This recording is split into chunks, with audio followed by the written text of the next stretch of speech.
Welcome students. Today we are studying geometry, that means part 2, the chapter number 1, similarity. आज आपण समरूपता या धड्यातील काही अभ्यास करणार आहोत, धड्याचा अभ्यास करणार आहोत.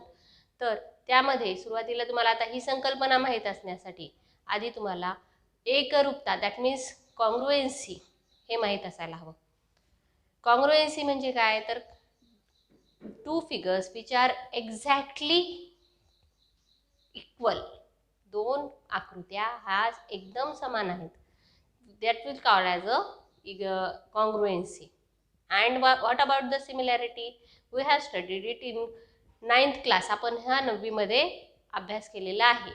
काय शिकलो आपण सिमिलॅरिटी बद्दल, काय आपण समरूपतेबद्दल म्हणतो. आपण दोन त्रिकोणांच्या समरूपतेबद्दल अभ्यास केलेला आहे. त्याच्यामध्ये मग दोन त्या त्रिकोणाच्या साइड्सच्या आणि कोनांच्या म्हणजेच अँगल्सच्या बाबतीत आपल्याला मोजावं लागेल. जेव्हा त्रिकोण तयार होतो तर साइड्स अँड अँगल्स यांचा विचार करावा लागतो. आता जेव्हा आपण समरूपतेचा विचार करतो तर the sides are must be in proportion. In triangle sides are in proportion and angles are congruent. He definition झाली. समरूपतेमध्ये त्या दोन त्रिकोणांचे कोन एकरूप असले पाहिजेत आणि बाजू प्रमाणात असल्या पाहिजेत. म्हणजेच बाजू प्रमाणात असल्या पाहिजेत आणि कोन एकरूप असले पाहिजेत.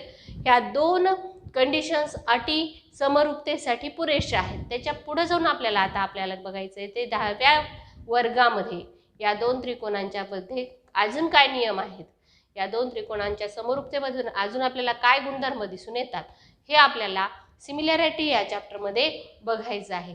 त्यामध्ये पहिला पॉईंट जो आहे तो आहे ratio of areas of two triangles. दोन त्रिकोणांच्या क्षेत्रफळांचे गुणोत्तर. दोन त्रिकोणांचे आता हे जे ह्या पॉईंटमध्ये रेशो ऑफ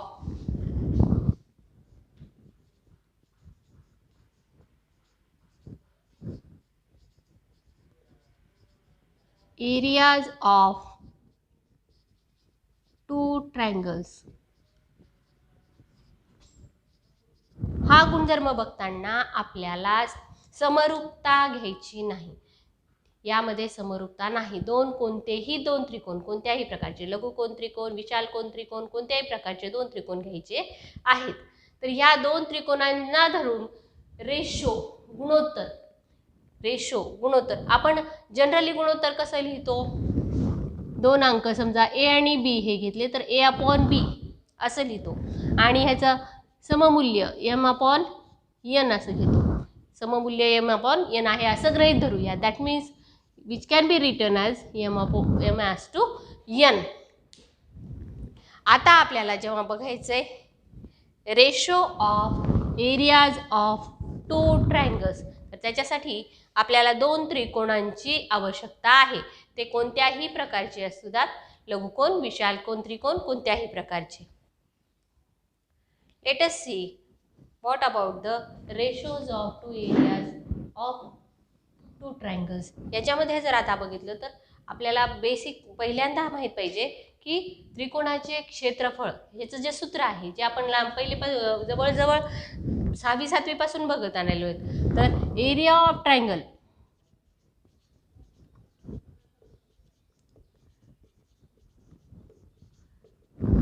त्रिकोणाचे क्षेत्रफळ हे काय आहे, त्याचं सूत्र आहे 1/2 1/2 पाया बेस इंटू हाईट. पाया गुणिले उंची असं आपण त्याला मराठीमध्ये म्हणतो. तर आता ह्या त्रिकोणामध्ये इन ट्रायंगल एबीसी आणि in triangle PQR how will write a ratio of their area of triangle ABC upon area of triangle PQR. In triangle ABC, AM is perpendicular to BC. That means BC is the base, AM is the height. म्हणजेच AM हा त्याची उंची आहे तर BC हा पाया आहे. In triangle PQR, QR is the base and PN is the height. म्हणजे QR हा पाया आहे आणि PN ही उंची आहे. याच्यामध्ये आता आपल्याला या फॉर्म्युल्यामध्ये ही नावं टाकायची जेणेकरून हा फॉर्म्युला या ट्रायंगल्सला लावता येईल आपल्याला. मग ह्याच्यामध्ये 1/2 base BC, height AM upon in triangle PQR 1/2 into QR into PN. That means QR is the base, PN is the height. आपल्या त्रिकोण ABC चा पाया BC आहे, हा पाया आहे, उंची AM आहे. PQR मध्ये QR हा पाया आहे, उंची ही PN आहे. 1/2 1/2 cancels each other. Now we get the first formula for triangle ABC upon area of triangle PQR is equal to BC into AM upon QR into PN. आपल्याला ह्याला जर फॉर्म्युल्यामध्ये चेंज करायचं तर आपण काही छोटे छोटे नोटिफिकेशन्स वापरूयात. That means now if we take area of triangle ABC is equal to A1, काय म्हणून घ्या, A1 म्हणून घ्या. आणि एरिया ऑफ ट्रायंगल PQR हा आपण घेऊयात A2. we will take it as a A2. now base BC, base आहे ना, पाय आहे, मग त्याला B1 म्हणूया. QR is also a base, take it as a B2. after that AM, which is a height, so take it as a H1. PN, take it as a H2. now use this notification in this formula. we will get A1 upon A2 equal to B1 into H1 upon B2 into H2.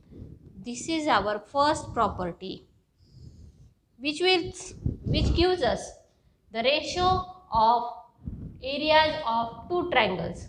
Ratio of areas of two triangles is equal to base of the first triangle into height of the first triangle upon base of the second triangle into height of the second triangle.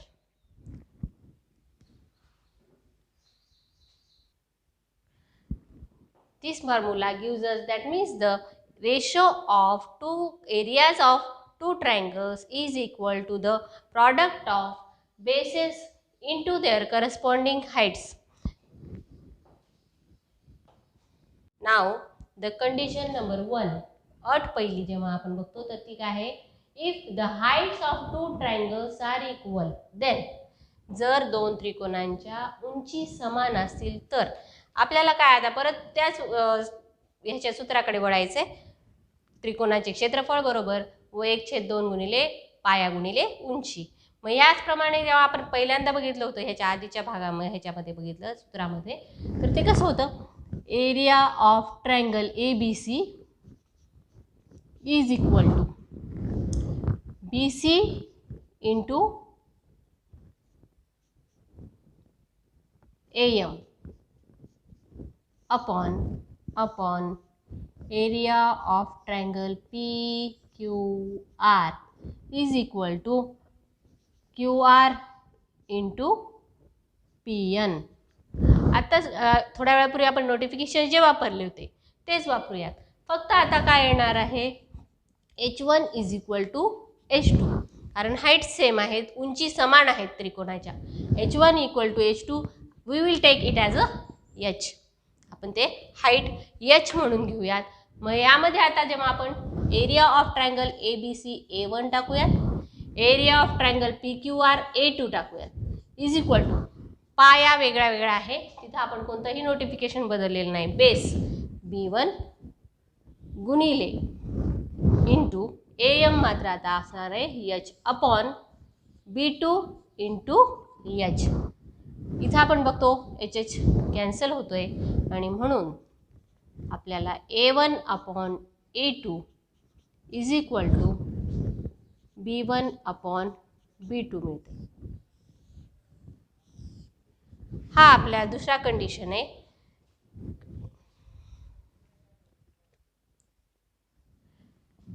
This ratio shows us that the ratio of areas of two triangles with equal heights is equal to the ratio of their corresponding bases. Condition 2 दुसऱ्या अटीमध्ये असं आहे की if the bases of two triangles are equal, जर दोन त्रिकोणांचा पाया समान असेल तर आपल्याला या रेशोमध्ये काय मिळतं, या गुणोत्तरामध्ये दोन त्रिकोणांच्या क्षेत्रफळांच्या गुणोत्तरामध्ये काय भेटतं ते आपण बघूयात.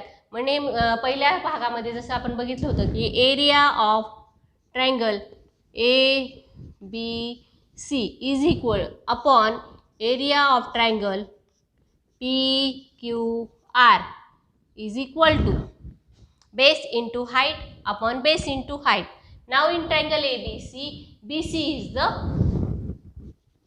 base, BC हा पाया आहे and height AM, उंची आहे AM upon in triangle. now see the triangle BBC. आता हा त्रिकोण बघा PBC, हा BC हा ह्याचा पाया आहे. in triangle PQR, sorry PQR येणार नाही आता, PBC.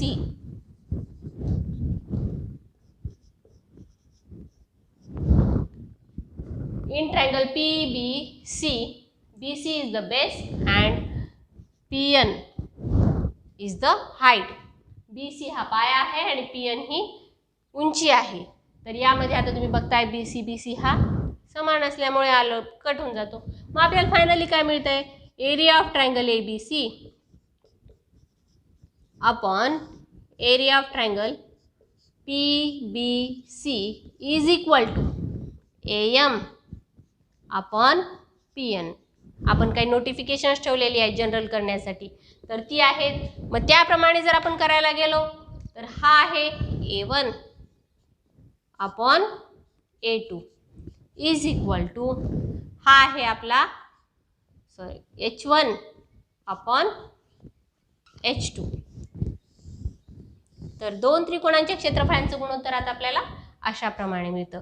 हे त्रिकोणाचं क्षेत्रफळ काय काय सांगतं, आता ह्या गुणोत्तर काय सांगतं, दोन त्रिकोणांच्या क्षेत्रफळांचे गुणोत्तर हे त्याच्या जर त्यांचा पाया समान असेल तर संगत उंचींच्या प्रमाणात असते. दॅट मीन्स इन इंग्लिशमध्ये जर बघायचं झालं तर the ratio of areas of two triangles with equal base is equal to the ratio of corresponding heights. Ratio of corresponding heights.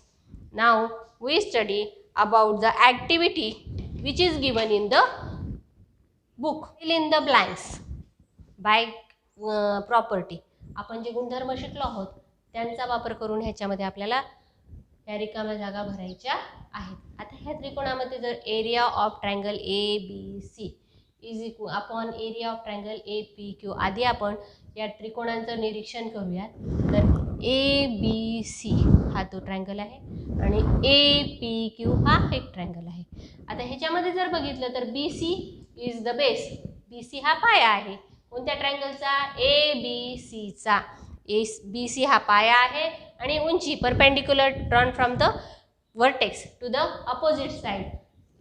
शिरोबिंदूपासून समोरच्या बाजूवर टाकलेला लंब हा त्या त्रिकोणाची उंची आहे. तर हा आहे AR, या त्रिकोणाची उंची आहे AR. मग याप्रमाणे आपण पहिले प्रॉपर्टी जी बघितली होती त्याप्रमाणे जर बघितलं तर आपल्याला काय मिळणार आहे, पाया गुणिले उंची, base into height upon base into height आहे. मग एरिया ऑफ ट्रायंगल ABCची बेस आहे, पाया आहे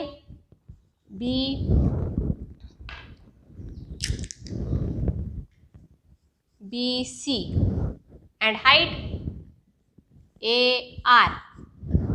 आता APQ मध्ये PQ is the base, again AR is the height.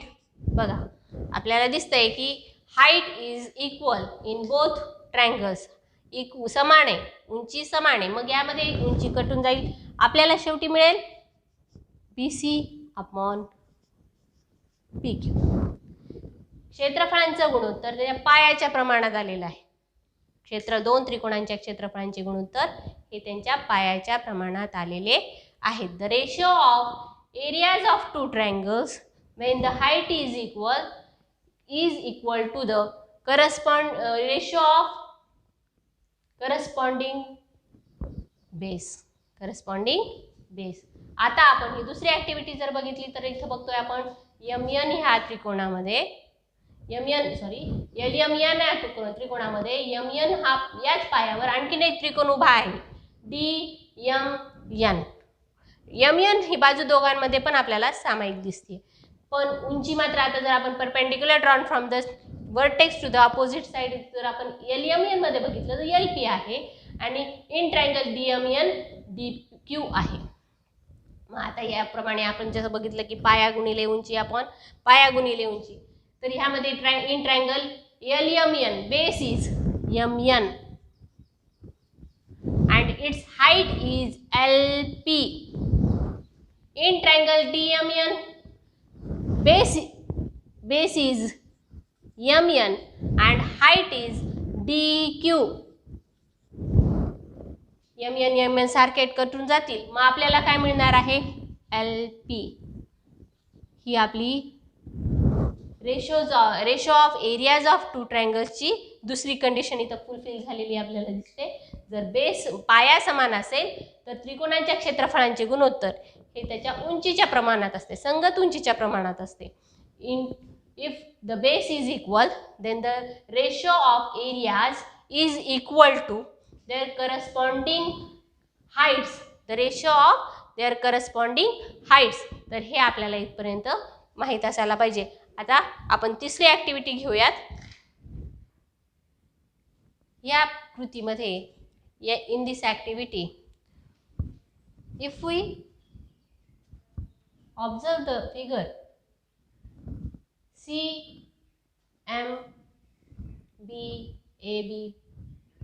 M is midpoint of seg AB चा M हा मध्यबिंदू आहे आणि म्हणून CM is the median of triangle ABC, म्हणून CM ही त्याची मध्यगा होते, त्रिकोण ABC ची एक मध्यगा आहे. मग याचा अर्थ असा झाला की AM बरोबर आहे BM, AM is equal to BM. मी काय केलं, C पासून एक परपेंडिक्युलर टाकला, तर आपण त्याला एक नाव देऊयात आपल्या सोयीसाठी, आपण CD असं म्हणूयात. आता या दोन त्रिकोणांच्या उंचीच्या बाबतीत जर आपण बघायला गेलो तर CD ही या दोन्ही त्रिकोणांची उंची आहे. तर यामध्ये आता लक्षात घ्या C हा त्यांचा कॉमन वर्टेक्स आहे, सामायिक शिरोबिंदू आहे आणि CD ही त्याची उंची सुद्धा सामायिक आहे. मग जेव्हा आपण बेस इंटू हाईट मांडू तर आपल्याला इथं काय घ्यावं लागेल की बेस इंटू हाईट जर आपण ह्याचा विचार केला, त्रिकोण AMC चा जर विचार केला तर base into height AM into CD, AM into CD असं दिसेल. त्यानंतर इन ट्रायंगल BMC याचा बेस कोणता आहे BM अँड अगेन हा एक विशाल कोण त्रिकोण आहे, तर हा ऑब्ट्यूस अँगल ट्रायंगल आहे, तर ह्याच्यामध्ये परपेंडिक्युलर टाकलेला आहे, तो शिरोबिंदू बाहेर घेऊन रेषा बाहेर घेऊन अशा पद्धतीने टाकलेला आहे. तर CD हीच त्याची हाईट होणार आहे BM इंटू CD. अगेन देखो AM आणि BM हे सारखेच आहेत, समान आहेत, कारण M हा त्याचा शिरोबिंदू आहे. म्हणजे जर आपण AM अपॉन BM असं जरी ठरवलं ratio, these are equal, therefore the ratio will become as a 1. आपल्याला गुणोत्तर किती मिळणार आहे 1 मिळणार आहे. तर या बाबतीत ह्याच्यामध्ये रिझन काय सांगता येईल मग की ह्याच्यामध्ये आपल्याला असं सांगता येईल vertex is common between this two triangles and base lies on a single line, same line. म्हणून या आणि AM बेसची लांबी सुद्धा सजासारखी आहे. AM is equal to BM हे आपल्याला इथं सांगितलेलंच आहे, कारण M हा मेडियन आहे. मग यावरून आपल्याला असं कन्क्लुजन काढता येतं मुलांनो की त्यांचा area of triangle AMC is also equal to area of triangle BMC. यावरून आपल्याला असं दिसतं, जर पाया आणि उंची समान असेल तर त्या दोन त्रिकोणांची क्षेत्रफळे समान येतात. If the base and height of corresponding triangles are equal, then the area is also equal.